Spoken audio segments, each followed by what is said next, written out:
श्री स्वामी समर्थ. नमस्कार मंडळी, स्वागत आहे तुमचे माझ्या यूट्यूब चॅनलवरती.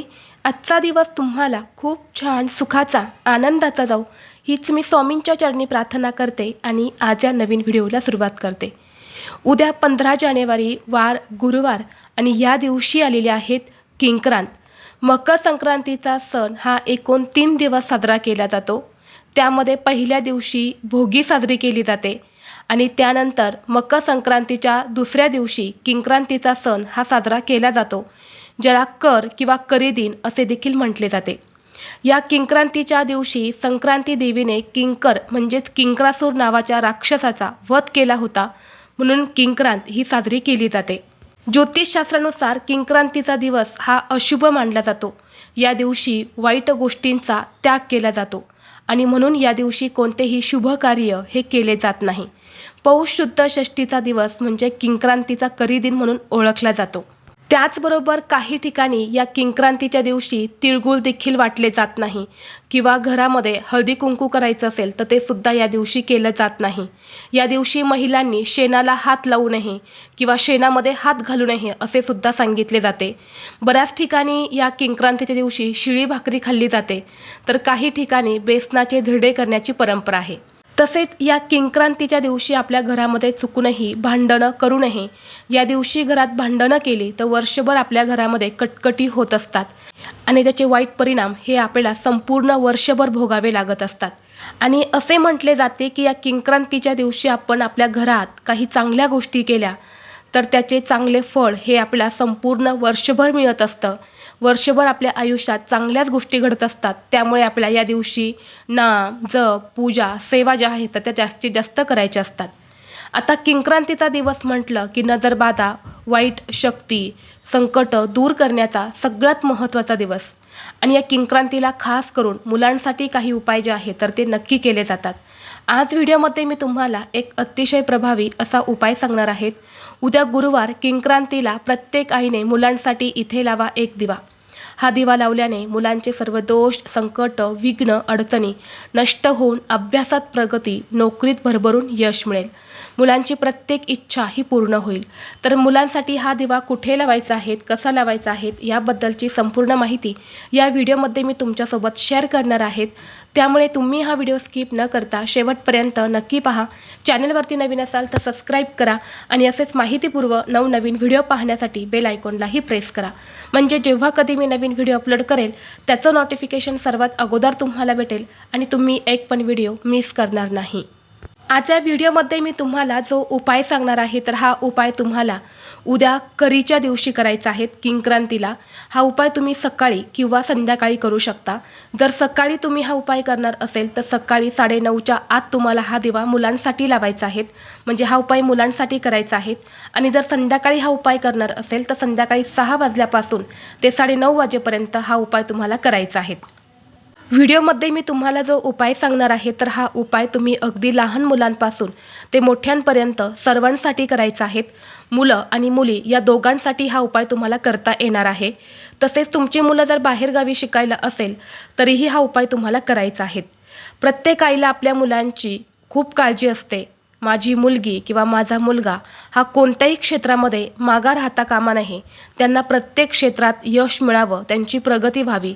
त्यांच्या जीवनात जे काही संकट अडचणी सुरू आहे किंवा मुलांना जी काही नजरबाधा झालेली आहेत तर ती दूर व्हावी, यासाठी आपल्याला हा उपाय जो आहे तर तो उद्या किंक्रांतीला करायचा आहे. कारण उद्याच्या दिवशी वाईट गोष्टींचा त्याग केला जातो, म्हणजे वाईट गोष्टी संपवण्याचा हा दिवस आहे. म्हणून आपण हा उपाय जो आहे तर तो मुलांसाठी करणार आहे. दिवा हा ज्ञानाचे बुद्धीचे प्रतीक मानला जातो. दिव्यामध्ये अनेक प्रकारच्या सकारात्मक लहरी असतात आणि जेव्हा आपण दिवा प्रज्वलित करतो तेव्हा दिव्यासारखा लख्ख प्रकाश किंवा दिव्यामध्ये असणाऱ्या ज्या काही सकारात्मक लहरी आहेत तर त्या आपल्या मुलांच्या आयुष्यामध्ये यावा, म्हणून आपण हा जो उपाय आहे तर हा करणार आहे. जेव्हा आपण उद्या किंक्रांतीला मुलांसाठी हा दिवा लावतो तेव्हा मुलांवर असणारी वाईट नजर किंवा नकारात्मकता दोष जे आहेत तर ते नष्ट होतात आणि मुलांमध्ये एक सकारात्मक ऊर्जा ही निर्माण होत असते. आणि ती सकारात्मक ऊर्जा मुलांच्या जीवनामध्ये कायम टिकून राहावी. मुलांच्या जीवनातील सर्व वाईट गोष्टी या नष्ट व्हाव्या, त्यांना प्रत्येक क्षेत्रामध्ये भरभरून यश मिळावं, यासाठी हा उपाय करायचा आहे. बऱ्याच वेळा आपल्या घरामध्ये लहान मुलं असतात. मुलं सतत चिडचिड करतात, हट्टीपणा करतात, सांगितलेलं ऐकत नाही किंवा मुलं सतत आजारी पडत असतात. तर यासारख्या गोष्टी ज्या आहेत तर त्या मुलांना जेव्हा नजरदोष लागते तर तेव्हा होत असते. आणि नजरदोष ही फक्त बाहेरच्याच व्यक्तींची लागते का तर नाही, घरातल्या व्यक्तींची सुद्धा नजर मुलांना लागू शकते.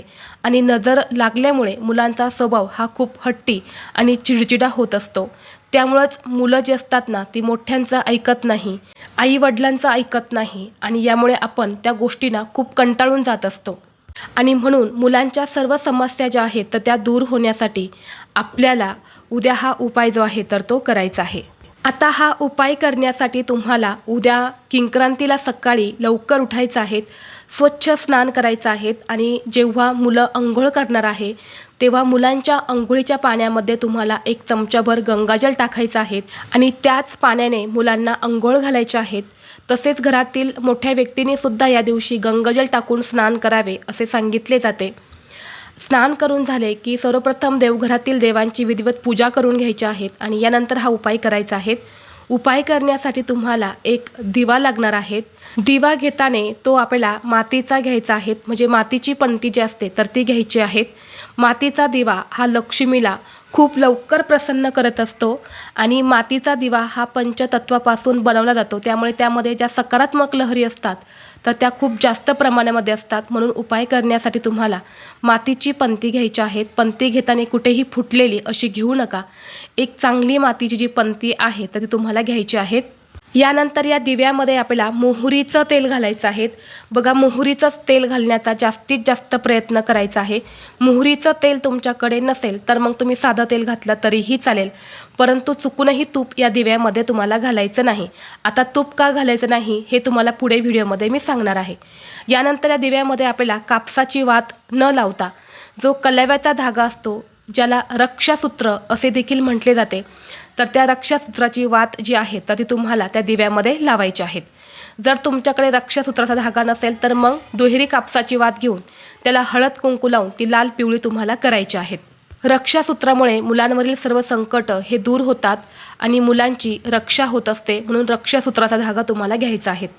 यानंतर काय करायचं आहे, एक प्लेट घ्यायची आहे. प्लेटमध्ये तुम्हाला हळद, कुंकू आणि पाणी मिक्स करून एक स्वस्तिक काढायचं आहे. त्या स्वस्तिकवरती तुम्हाला हा जो दिवा आहे तर हा त्या प्लेटमध्ये ठेवायचा आहे. यानंतर दिवा हा आपल्या देवघरासमोर ठेवून प्रज्वलित करायचा आहे. दिवा प्रज्वलित केला की दिव्याला चारही बाजूने हळदी, कुंकू, अक्षदा तुम्हाला अर्पण करायचे आहेत. यानंतर तुम्हाला मुलांना देवघरासमोर एक आसन टाकायचं आहे बसायला. त्या आसनावरती बसवायचं आहे. पूर्व पश्चिम चेहरा होईल अशा पद्धतीने मुलांना त्या आसनावरती बसवायचं आहे. यानंतर तुम्हाला थोडीशी पिवळी मोहरी जी असते तर ती घ्यायची आहे. पिवळ्या मोहरीमध्ये नकारात्मकता आकर्षित करण्याची खूप जास्त शक्ती असते आणि म्हणून अनेक प्रकारच्या तांत्रिक क्रियांमध्ये मोहरीचा वापर हा आवर्जून केला जातो. त्यामुळे तुम्हाला थोडीशी पिवळी मोहरी जी आहे तर ती हातात घ्यायची आहे. पिवळी मोहरी तुमच्याकडे नसेल तर मग तुम्ही काळी मोहरी घेतली तरीही चालेल. सर्वप्रथम ही मोहरी आपल्या हातात घेऊन तुम्हाला मुलांवरून डोक्यापासून ते खाली पायापर्यंत 7 वेळा उतरवून घ्यायची आहेत. उतरवत असताना मनामध्ये एक सकारात्मक भाव ठेवायचा आहे की माझ्या मुलाची नजरदोष निघून गेलेली आहेत, माझ्या मुलाची भरभरून प्रगती होत आहे, मुलांना लागलेली दृष्ट जी आहे तर ती निघून गेलेली आहेत असं मनोमन तुम्हाला म्हणायचं आहे. आणि यानंतर ही मोहरी उतरवली की जो दिवा आपण लावलेला आहे तर त्या दिव्यामध्ये तुम्हाला ही मोहरी टाकून द्यायची आहे.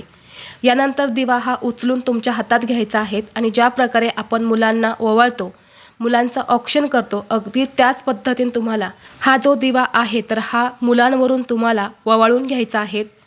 ओवाळत असताना माझ्या मुलाच्या जीवनातील जे काही दुःख, दोष, अडचणी आहेत तर ते संपलेले आहेत असं म्हणत तुम्हाला हा दिवा 5 वेळा ओवाळून घ्यायचा आहे. आणि यानंतर हा दिवा तसाच तुम्हाला घराच्या बाहेर घेऊन जायचा आहे. घराच्या बाहेर हा दिवा जिथे कुठे ठेवायला जागा असेल तर तिथे हा दिवा तुम्हाला ठेवून द्यायचा आहे. तुमचा मुख्य दरवाजा असेल त्याच्या साईडला जागा असेल तर तिथे सुद्धा तुम्ही हा दिवा आहे तर हा ठेवू शकता किंवा अंगणामध्ये, बाल्कनीमध्ये जिथे कुठे ठेवायला जागा असेल तिथे हा दिवा तुम्हाला ठेवून द्यायचा आहे. यानंतर दुसऱ्या दिवशी हा दिवा तुम्ही स्वच्छ करून पुन्हा वापरायला घेऊ शकता. जर तुमच्या घरामध्ये 2 मुलं असेल तर 2 मुलांसाठी वेगवेगळे दिवे लावण्याची गरज नाही.